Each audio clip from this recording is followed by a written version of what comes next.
Hello అండి విజ్ఞాన్ గారు. నమస్తే. ఒక్కొక్కసారి నిజంగానే నేను నవ్వుతూ వీడియో ఎందుకు స్టార్ట్ చేశానంటే ఒకటి చదివాను నేను. అప్పుడెప్పుడో చిన్నప్పుడు, బాగా చిన్నప్పుడు శుభలగ్నం అని ఒక సినిమా వచ్చింది. తెలుసా మీకు? చూసారా? అందులో రోజా గారు ఆమని గారి దగ్గర నుంచి జగపతి బాబు గారిని కొనేసుకుంటారు ఇలా తోకమేసి. ₹1 అప్పట్లోనే ₹1. నిజమే అది. గుర్తుందా మీకు ఆ సినిమా? 20 కోట్లు అవి. అప్పట్లో ₹1. అవునవును.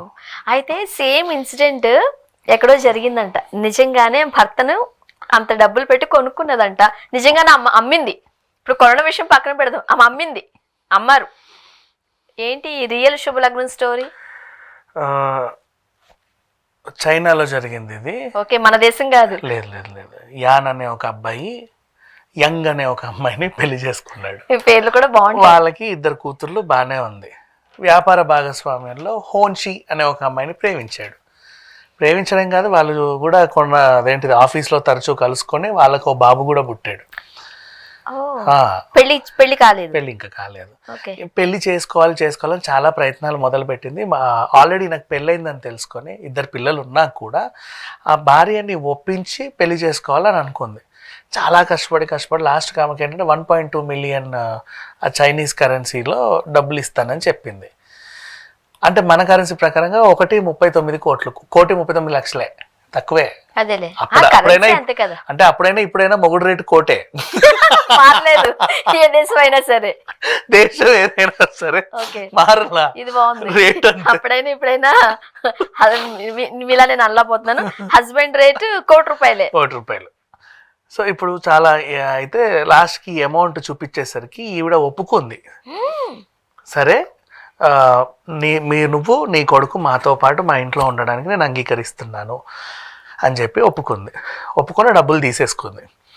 తీసుకున్న తర్వాత యాక్చువల్గా ఇవి మనసా వాచా ఒప్పుకోవాలా, లోపల మండింది. నా మొగుడు నన్ను ఇంత మోసం చేస్తాడా, ఇది వచ్చి నా హస్బెండ్ని ఇంత వల్ల వేసుకొని పిల్లల్ని కూడా కంటాడా, ఈమెకు చూపిస్తా నేను అని చెప్పేసి టార్చర్ చేయడం స్టార్ట్ చేసింది. విడాకులు ఇవ్వకుండానే అలా తెచ్చిపెట్టుకున్నానికి ఆ చైనా చట్టాలు ఒప్పుకుంటాయా? ఒప్పుకోలేదులే, అసలు ఒప్పుకోలే. అయితే విడాకులు ఇవ్వకుండా నేను ఇప్పుడు విడాకులు ఇవ్వను అనేది. నువ్వు విడాకులు ఎందుకు ఇవ్వ, అయితే నా డబ్బులు నాకు ఇచ్చేయనింది. డబ్బులు కూడా నేను నీకు ఏమన్నా రాసి ఇచ్చానా, నేను నీ దగ్గర తీసుకున్నట్టు నాకు ఎప్పుడు ఇచ్చావు అనేది. అయ్యో, అలాగే రివర్స్ అయింది. సో కోర్టు మెట్లు ఎక్కింది ఈ అమ్మాయి. ఈ బాధ భరించలేక కోర్టుకి వెళ్ళి. ఎవరు సెకండ్ వైఫ్? ఫస్ట్ ఆవిడ ఇప్పుడు టార్చర్ మామూలుగా, సెకండ్ వైఫ్.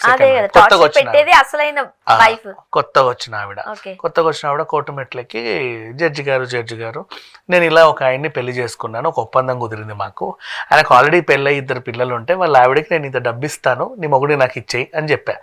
ఆవిడ కూడా సరే మీరు అందరూ కలిసి ఉండడానికి ఒప్పుకుంది, ఆ డబ్బు తీసుకుంది. ఇప్పుడేమో తిరిగి ఇవ్వనంటుంది, విడాకులు ఇవ్వనంటుంది, ఎట్లా అని చెప్పి కోర్టు మెట్లు ఎక్కితే ఫస్ట్ చైనీస్ కోర్టు ఏం చెప్పింది ఆవిడకి, అమ్మా ఆల్రెడీ పెళ్ళైన వాళ్ళు చట్టబద్ధంగా విడాకులు తీసుకోకుండా నువ్వు వాళ్ళ కాపురంలో చిచ్చు పెట్టడమే నీ తప్పు. నెక్స్ట్, లిఖితపూర్వకంగా నువ్వు ఆవిడకి చిల్లరిచ్చినట్టు ఎక్కడ ఆధారాలు లేవు కాబట్టి అది కూడా చెల్లదు. సో నువ్వే ముఠాముళ్ళ సర్దుకొని అక్కడ నుంచి దూరం అవ్వాల్సిందే. కానీ నీ కొడుకు బాధ్యతని ఆయనకు అప్పచెప్తాను, ఆయన చూసుకుంటాడు, నీకెంతో కొంత మెయింటెనెన్స్ ఇవ్వమని చెప్తామన్నట్టు కోర్టు తీర్పునిచ్చింది. ఈవిడకి ఏం చేయాలో అర్థం కాని సిచ్యువేషన్లో అయోమయంలో ఉండి పాపం ఫ్యాన్కు చున్నీ కట్టింది. అయ్యో, మరి ఇంకేం చేస్తుంది? నేను ఇంకా నవ్వుతున్నాను, అంతవరకు నేను అదే కదా. అంటే పరిస్థితి అక్కడ దాకా వచ్చి మరి ఏం చేయలేని పరిస్థితి. ఆవిడకి ఏంటి అనుకోకుండా ఆఫీస్లో ఆయనతో ఎఫ్ఐఆర్ కుదిరింది. వీడు కూడా నాకు పెళ్లి అయిందని చెప్పాడు, పెళ్లి కాలేదని చెప్పాడు, నాకు తెలియదు. మన శుభలగ్నం అంత ఇన్నోసెంట్ ఉంటారుగా జగపతి బాబులు అందరూ.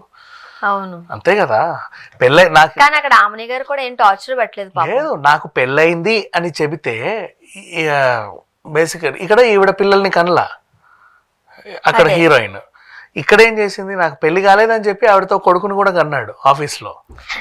అంటే ఈ యాన్ అబద్ధం చెప్పాడు. మరి వాడి తప్పు ఉంది. ఇక్కడ పిల్లలు కొట్లాడుకుంటే ఏమైంది, వాడి తప్పు కూడా ఉంది కదా. తను కూడా ఇక్కడ ఏంటంటే బలవంతంగా ఆ లైఫ్లోకి వచ్చింది రోజా, బట్ ఇక్కడ బలవంతంగా రాలా. ఇప్పుడు ఆల్రెడీ లైఫ్లోకి వచ్చాక బలవంతంగా ఇంట్లోకి రావాలనుకొని ఇంత డబ్బులు ఇస్తాను ఒప్పుకో అని చెబితే అక్కడ ఒప్పుకోలే. నిజ జీవితంలో కూడా ఇలాంటి ఇన్సిడెంట్లు బోల్డ్ జరుగుతూనే ఉంటాయి. ఇప్పుడు అమ్మాయి అంటే సెకండ్ వైఫ్ ఉన్నారా? ఉందిలే, ఎక్కడికి పోలా ఇంకా ఆవిడ. అంటే ఫ్యాన్ చున్నీ కట్టిందంటేను అలా కట్టింది కానీ ఇంకా ఏమంత జరగల, పాపం వాళ్ళందరూ కాపాడుకున్నారులే. ఫోన్లే.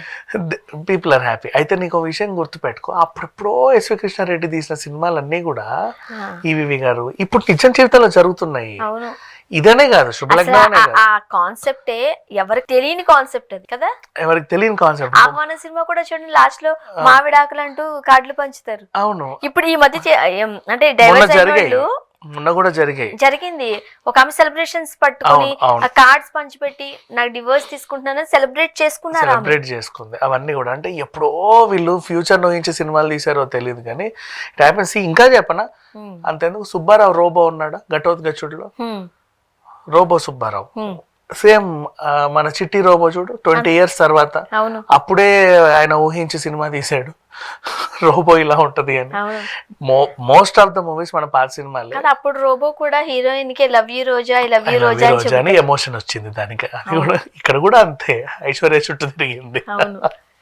సో పాత సినిమాలు నిజంగా ఏంటో మన వాళ్ళు కళాఖండాలు తీస్తారు కానీ దేశవ్యాప్తంగా ఇవే జరుగుతున్నాయి. ఈవెన్ ఆహ్వానంని కూడా వాళ్ళు ఇంగ్లీష్ డబ్ చేశారు, ది డైవర్స్ ఇన్విటేషన్ అని. అది అంతగా ఆడలా, అంటే వాళ్ళకి ఎక్కలా ఇదేంటి ఇట్లా కూడా ఉంటుందా అని చెప్పేసి ఇది ఓవరాల్ గా జరిగింది. సో ఇప్పుడు ఈ ఇన్సిడెంట్ శుభలగ్నం సీన్ మళ్ళీ రిపీట్ అయ్యేసరికి ఆల్మోస్ట్ దేశవ్యాప్తంగా అంటే తెలుగు రాష్ట్రాలు ఏదో కొత్త చర్చ, మాకు ఇది తెలుసులే ఇలాంటి కాన్సెప్ట్లు మేము ఎప్పుడో చూసామనే వాళ్ళు కొంతమంది ఉన్నారు.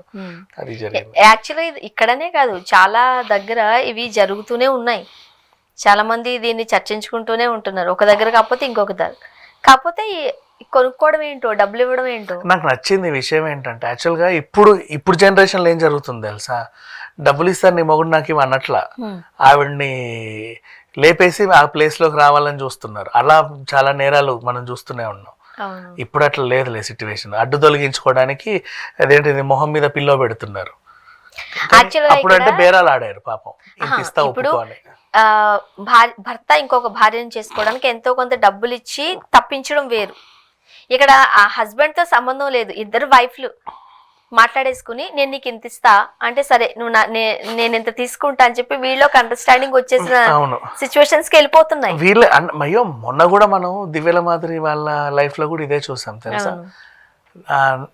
నేను 2 కోట్లు ఇచ్చేదానికి అవి నా ఇట్లా అనింది అంటే నా 2 CR నాకు ఇచ్చేసి నీ మొగుని నువ్వు తీసుకొని వెళ్ళిపో అనింది ఒకనొక ఇంటర్వ్యూలో మాధురి. మీకు గుర్తుంటే దుబాడ శ్రీనివాస్ ఎపిసోడ్ లో నా 2 కోట్లు నాకు ఇచ్చే, నేను ఇప్పటిదాకా 2 కోట్లు ఖర్చు పెట్టా, నా 2 కోట్లు నాకు ఇచ్చేసి నీ మొగుడు నువ్వు తీసుకొని వెళ్ళిపో అనింది. అంటే ఎవడిష్టం వాళ్ళదే, వాళ్ళు వెళ్తారా వెళ్ళరా అసలు వాళ్ళ ఇష్టం అంటూ ఏం లేదు. అట్లా జరిగిపోయింది సిచ్యువేషన్. ఒకటి నాకు అర్థమైంది ఏంటంటే అండర్స్టాండింగ్ ఉందనుకో, ఏ గొడవ లేదు, ఏ ఇష్యూ లేదు. డబ్బులు ఇవ్వు, వాళ్ళు డబ్బులు తీసుకుంటారు, హ్యాపీగా ఉండొచ్చు. లేదు తగాదా వచ్చిందంటేనే చట్టాలు, కోర్టులు, ఇంకా ఏదైనా జరుగుతుంది. బట్ ఈ వింత వింత కేసులకి కోర్టుల్లో కూడా అన్ని చట్టాలు లేవు, అంటే ఐ మీన్ ఆ సెక్షన్ లేవు. అంటే అప్పుడు అలా జరుగుతుందని నువ్వు ఊహించుండకపోవచ్చు. కొత్త అన్ని సృష్టించి అమ్మో ఇలా కూడా అవుతాయా అనే రేంజ్ కి తీసుకెళ్తాం. ఇప్పుడు ఏదైనా సినిమా వచ్చింది అనుకో, ఫ్యూచర్ లో వేరే దగ్గర ఎక్కడైనా ఇది జరుగుతుందేమో అని అనుకోవాల్సిన పరిస్థితి. 100%. Thank you so much.